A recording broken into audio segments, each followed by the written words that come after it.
What's up, everybody?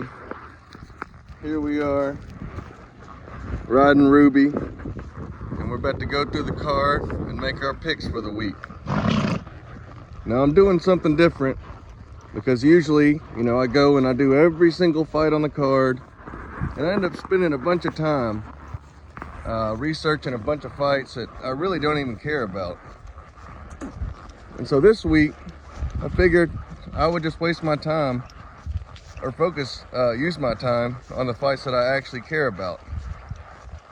So the very first fight I care about is the Ramos Jr. fight, which I won't spend too much time on that because he's a huge favorite and that's a layup.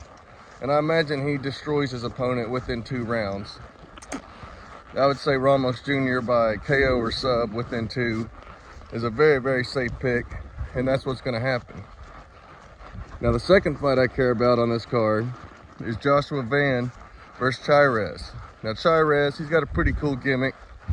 He has all the ammo. He comes out with the ammo with the big X on his chest, and it looks pretty cool.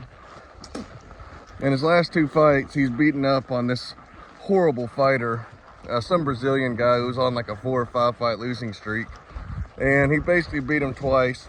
He got a no contest the first fight, but because the dude claims he didn't tap and the referee stopped it because he thought he was out, but he beat his ass. So he basically beat that dude up twice. Now he has a huge step up in competition. Joshua Van, he's a little bit small for the weight class, but he's very impressive to me. Has very, very good boxing, very good body work, very crisp hands, but he doesn't have a lot of range. And that's going to be a problem. And he's also only 22, and the dude he's fighting is 28. And so that's a pretty big difference as well. And he's coming off that knockout loss to Charles Johnson 2 months ago. So those are all factors against Van, but I think Joshua Van is a significantly better fighter. And I think Josh will absolutely dog walk this dude on the feet and probably cruise to, the dude is Mexican, so he's going to be tough. But I think Joshua Van cruises to an easy decision, probably 30-27s him. And the next fight I care about on this card is Manuel Torres versus Ignacio Bahamondes. Now, I don't know much about Bahamondes, but I know a lot about Torres. And he's this badass little Mexican who he's always going for the finish.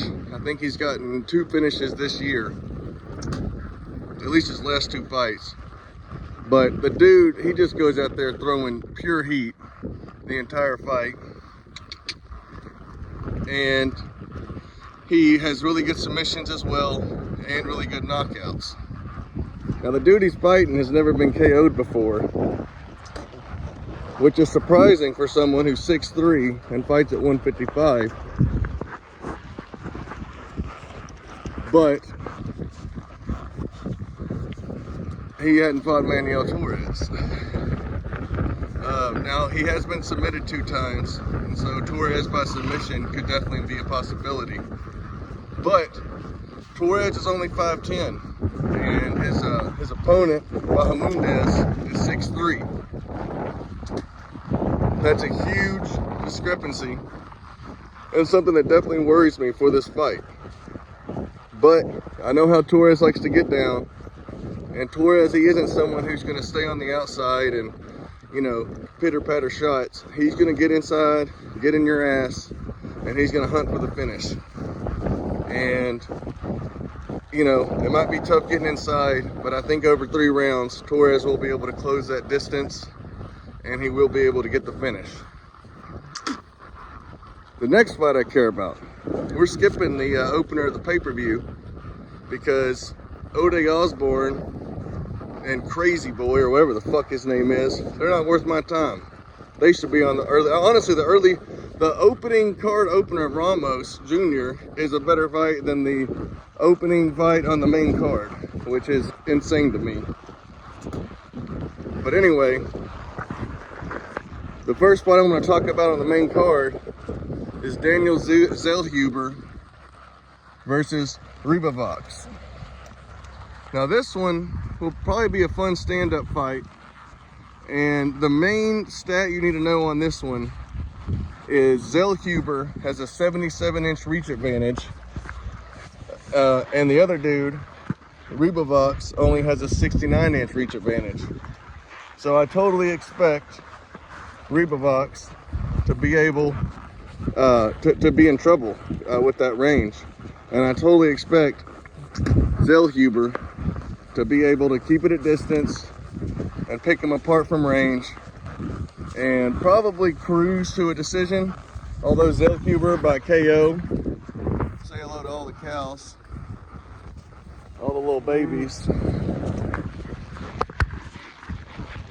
So we're gonna pick Zellhuber in that one as well. And the next fight I care a lot about is Brian Ortega versus Diego Lopez. Now, a lot of people are still high on Ortega, but I actually think Lopez is going to beat his ass. Lopez is a lot faster than him. He's got great power, really good jiu-jitsu, really good striker. I'm actually extremely high on Diego Lopez. I think he's incredible, one of the best prospects at 145. I guess he's no longer a prospect.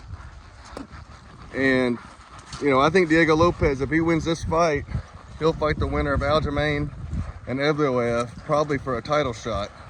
So this is a huge step up for him. And I totally expect him to be able to match Ortega's grappling.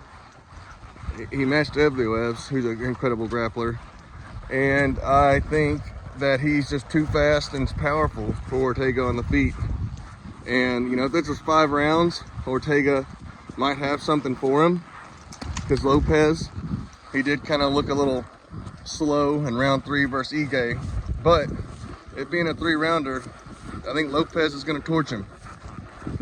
Now the next fight is the co-main event, Valentina Shevchenko versus Alexa Grasso. The first fight, I thought Valentina was doing better than her. She threw the crazy spinning kick and Grasso capitalized and finished her. The second fight, Grasso significantly outstruck her, and somehow they ruled that fight a draw, but rewatching it, I thought Grasso won that fight. Valentina's a year older now, and Grasso is in the middle of her prime. And I think this third fight, I think Grasso's gonna win, and I think she's gonna make it look easy. And I think the Grasso era will be in full effect after this fight. And I guess she'll fight Furiat after she beats Valentina. But I just think Valentina, her time has passed her. I think she'll be worse than she was the first 2 fights. And I think Grasso will be even better. And I think time is on Grasso's side. And I totally expect Grasso to get the job done, maybe even finish her. Although Valentina is one tough son of a bitch. So, but we're going Grasso all day. And the final fight, I've already done a full breakdown on the channel. Woo, girl. Sean O'Malley versus Merab. Now, I think O'Malley is just a horrible stylistic matchup for Merab. You know, he's got amazing footwork, a huge range advantage, a speed advantage. He cracks way harder than Merab. And he has really good get-ups. If you watch the Peter Yan fight, Sean did some amazing sweeps to get back to his feet. And, you know, I can't think they're gonna be in there for 25 minutes and O'Malley won't find that chin. Merab is real clunky on the feet and real hittable. And that first 2 rounds is gonna be an absolute storm for him to survive. And, you know, we saw Marias crack him, we saw Cejudo crack him, and I think if O'Malley lands those shots, he'll put him down and he'll get the finish. Now, if Merab survives the storm, it could get interesting round 3, 4, and 5.